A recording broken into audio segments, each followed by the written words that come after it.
What's up, you guys? Get ready with me while I talk to you about what it's like being a sync musician in LA.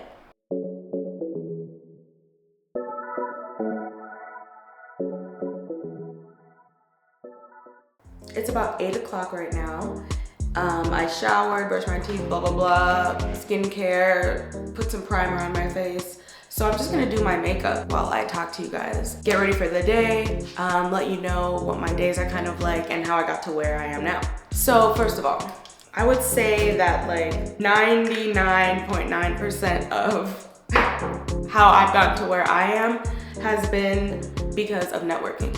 In all of these years that I've pitched music, I have never just like randomly gotten a placement from pitching. That's just me personally. I'm sure people get placements that way all the time. For me, I was only getting placements from word of mouth or people who knew me. I met some people in the sync industry who were doing sync, built relationships with them, linked up, and then when the time was right, they kind of threw me, you know, the alley-oop, if you will.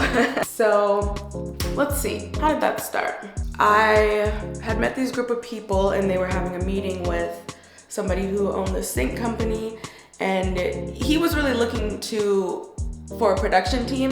It didn't end up working out for blah, blah, blah, whatever reasons, but I just so happened to be in the room, and I'll never forget, he was like, everybody in this room, send me your music, here's my email. And I took that to heart. And so I did. I sent him my music, and he listened to it, liked it, linked me with some producers so that I could make some more music. So at the beginning of my sync journey, I just kind of thought that I could just make good music and it would get picked up. Now, to be fair, the music that I was making probably wasn't as good as I thought it was because I was still kind of learning about myself as an artist. But I will say I also wasn't really, even besides that, even if the music was good, wasn't really following sync guidelines, if you will. I didn't know a lot about sync. It wasn't until the producer that I worked with kind of told me, you know, this music isn't really for sync. You guys are making good music, but it's not really what they're looking for. And I was like, what? Okay, so had to reapproach the whole thing. A lot of times I was only making music when I was sad or depressed, right? And the music was great, but it was a great outlet for me, you know? But it's not really what they're looking for sync. At least not in the category that I was kind of falling into. Of course, we hear sad music on TV all the time, but I think the need for that is a little more, so they probably get it a lot, so the need for it is a little less, and maybe they're not looking for it all the time. I don't know what the reason is. But they were looking for very generic songs. You know, I was a storyteller in my music. I still am. But for music and TV and commercials and things like that and ads, they just want it to be more generic, fun, bouncy, confident, things like that. And no cussing. So I had to learn that I can't cuss as much as I had been cussing in these songs that I was writing. I'm just gonna let this dry for a second. And to be honest, that was really hard for me at first. And I was really frustrated by that. But eventually, I figured it out, and honestly, I think it made me a better songwriter in general to write music without cussing, because it became kind of a cop-out. I felt like I was just doing it all the time for no reason, right? So, you know, after so many times of making music with this company and the songs weren't getting accepted, I kind of fell back from, well, I didn't fall back, but the opportunities started falling back for me. And this is when, you know, dude told me that my music wasn't really sync, the producer I was working with, not the people in the company. And so then I kind of rethought everything, and I met some more people who were in sync and kind of studied their music, got on some email blasts from people I knew who did sync, or I knew someone who started their own sync company. Again, networking, really all word of mouth. And I was making music for sync every day. I was trying to get better at it. And then eventually I was linked with my first real sync opportunity with a company. It was something that they needed, and the person who linked me with them knew that I could deliver it. So it wasn't even like if we like the song, we're gonna pitch it a bunch of times and then see if it gets accepted. It was like that, but it was more of like you write the song, it's gonna get accepted, and then we're gonna pitch it after that. Does that make sense?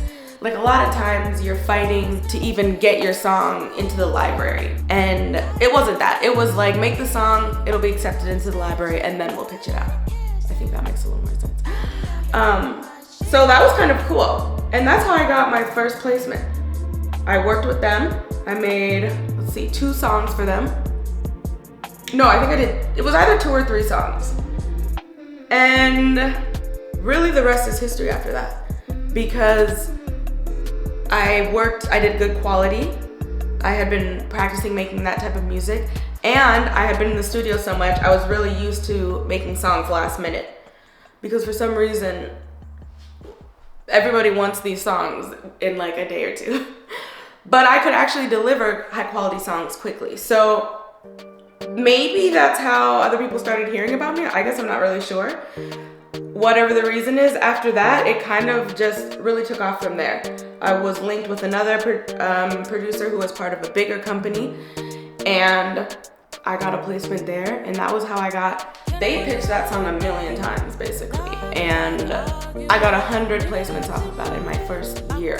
Some of them small, most of them instrumental, didn't play for very long, but still super cool to hear a song you worked on a lot of shows. It was mostly reality TV, some sports networks, things like that. Oh yeah, so after that, okay, I got my eyebrows done and they're great, but I kind of like a little more of a hair stroke look, so I like to go in and kind of do that. Fill them in. I can't speak while I'm doing it. After I had some placements under my belt, I feel like I had I felt like I could have a little more success when I was reaching out to people. So, remember that first sync company that I was talking to you about that didn't work out? It was a huge company, so I was super bummed out about that. A few years roll by, and I'm like, let me try this again. So, I hit up a producer that I had worked with in that company, and I was like, hey, I really loved working with you. What are you working on? Trying to get linked back in with this company. Who's your connect? And he very graciously gave me his connect. And so then started working on another project. This project took about a whole year, you guys. This is last year. It was 12 songs and a lot of back and forth, but it was so fun to put together, and I'm so grateful for everybody who was involved and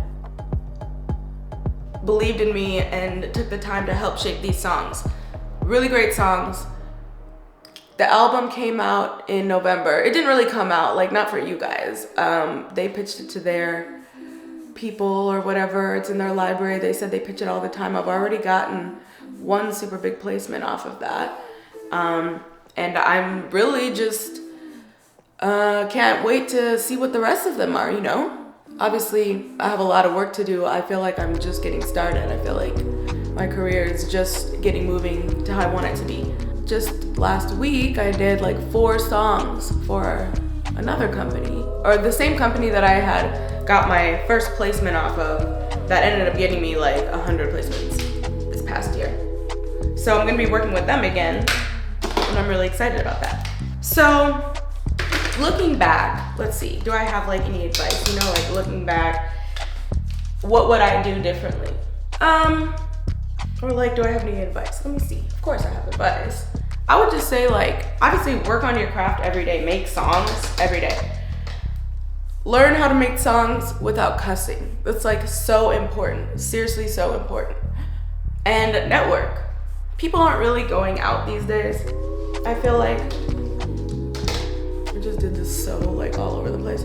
But I've been doing a lot of networking on Instagram. I will admit it's a little easier now that I have some credits up my sleeve. It's easier to network with people and get them to even listen to what I'm doing because I've already done it, It was really hard for me to do that at first.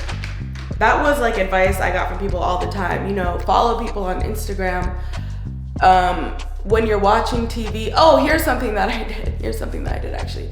And this is ongoing. I couldn't tell you if, it seems like it is working, but like I said, nothing has come of it yet. It's still kind of slowly rolling. But I watch TV shows, and if I like the music, then I'm gonna see who did the music for it, right? I'll literally stop it and during the credits and find out who the music supervisor is. And then I go follow them on Instagram. Sometimes they have private pages or whatever. You can still try to follow them. You never know what might happen. If you're an artist, they might want to see what you're up to because they're always looking for new music too, right? What am I looking for?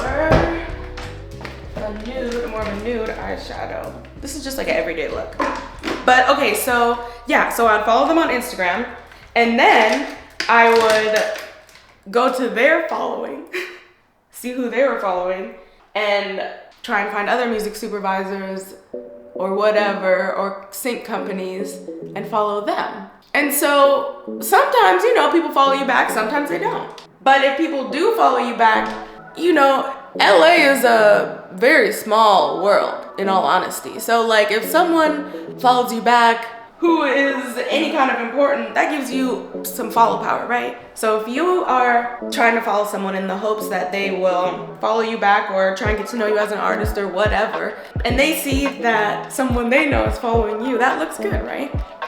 And obviously, I would just say to be genuine in all your connections while you're doing this.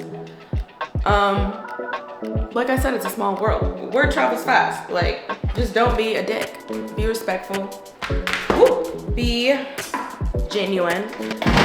Oh, but also what I was gonna say with the networking that has helped me a lot. Let me do my eyeliner first real quick. I cannot do it with one hand holding this mirror, so I'm gonna have to go over here and do it. Okay, so the other thing I was gonna say though, when you're networking, like, yeah, it's a good idea to watch shows and look at music supervisors or whatever. But in being genuine with your connections, and someone told me this a while ago, and I just think it's so important. You can network with people who are right across from you. Even if you've never had a placement in your life, you could meet someone who is just where you are at right now, who is interested in making music, who needs an artist, who needs a producer, and you could link and make music whenever you guys are free and pitch it together. And you could, the easiest way to grow is together and with other people. You know, sorry, I'm just letting this sit. But I feel like people are so, oh, I want to do this, I want to do that, and they're so quick to drop other people when they get somewhere in their creative journey. And it's like, damn, my guy, you could probably get further if you took these people with you instead of acting like you was better than everybody else now that you did one thing. You know what I'm saying? So I do think that's pretty important and something to look out for as well. Because, yeah, the networking isn't always going to feel genuine if you haven't even done nothing yet and you're trying to obviously get something out of someone. Like, people don't like that. So I would just really be careful about that. But, you know, you're going to have to take chances and believe in yourself. So there's that. Let's see, what else? Make music every day. I know I keep saying that, but it's like so important. If you don't use it, you lose it, right?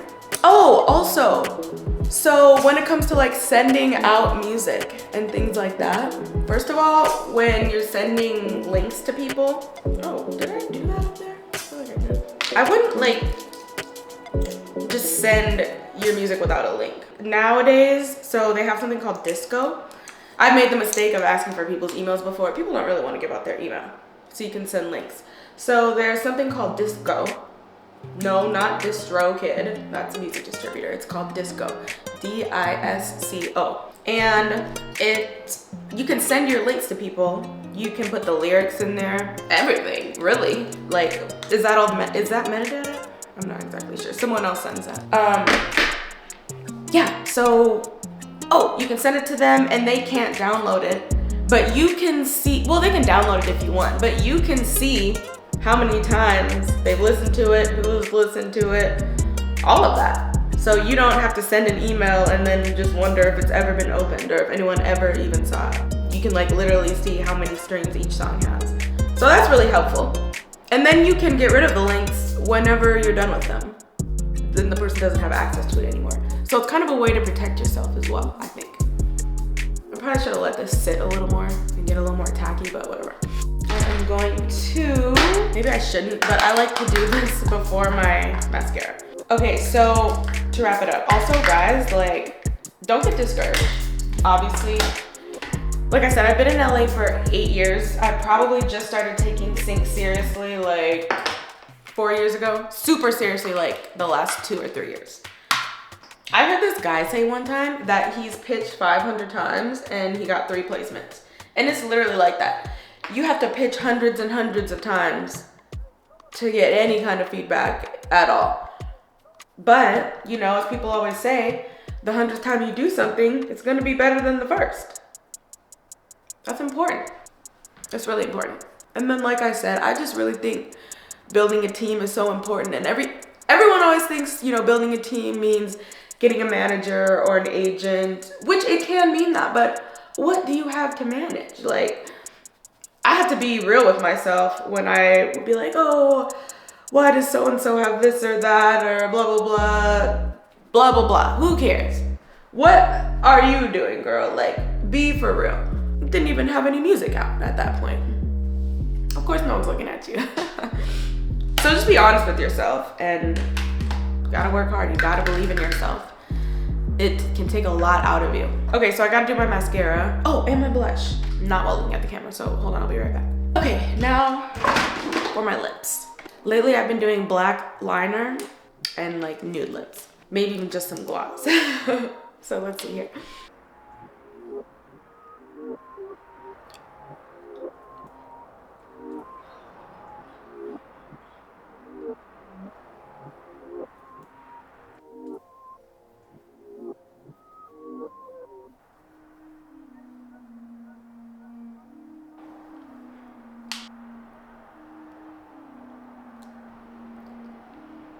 Clear gloss is my new favorite thing ever.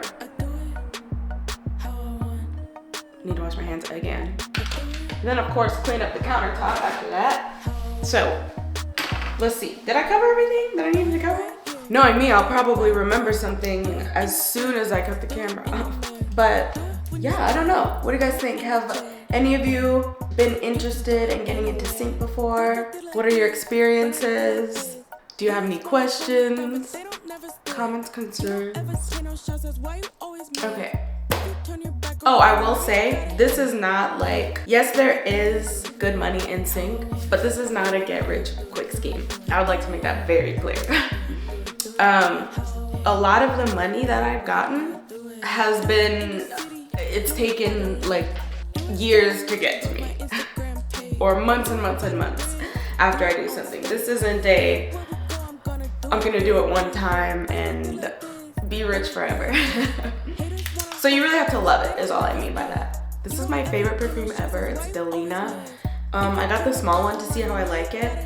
I might get the other small one to see how I like that one. But I think this is the one, you guys. It's like the most beautiful thing I've ever smelled in my life. But yeah, so I'm ready to go. It is, what time is it now? About 8:30.